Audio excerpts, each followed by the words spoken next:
Emmanuel, I don't mean to sound cynical here, but Israelis taking to fighting in the streets for what they say preserving democracy and judicial freedom.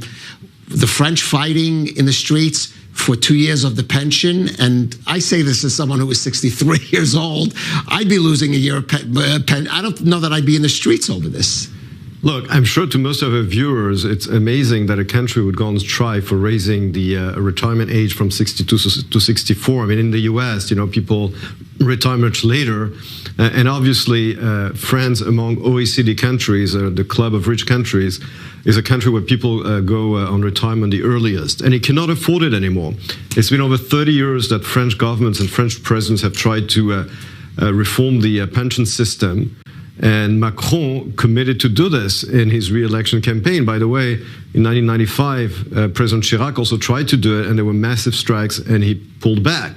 But on the other hand, today, France spends about 14% of its GDP on pensions, which is double the average of the OECD. It has to be done. Everybody knows it. So what is driving this protest? Why violence in the streets over this? It's a little hard to understand for someone, I guess, who is outside France. One of the politicians who opposes the reform, one of the leaders of this protest against the reform, says, quote unquote, that there's a right to laziness. A right to laziness. To laziness. Okay. And of course, Jean-Luc Mélenchon, who's one of the leaders of the far left, says you have to let people retire at 62. Now, the guy himself is 71 and he's still active in politics. He doesn't show any sign of wanting to retire.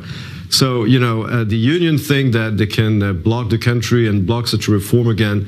But everybody understands that it has to be done. In fact, the government itself, the Prime Minister, Born, negotiated with the unions before passing the reform in Parliament. I mean, without a vote. So it's already been diluted. And Macron is correct to push it through because it has to be done.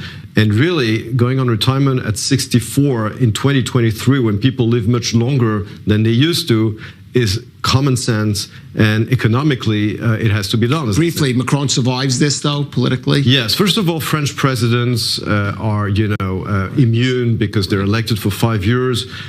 He has a small majority. He doesn't have an absolute majority in parliament, but he was able to pass it. By the way, it still has to be approved by the Constitutional Council. Right. But it looks like he will survive it politically. Maybe he'll have to switch his government. He doesn't plan to do so.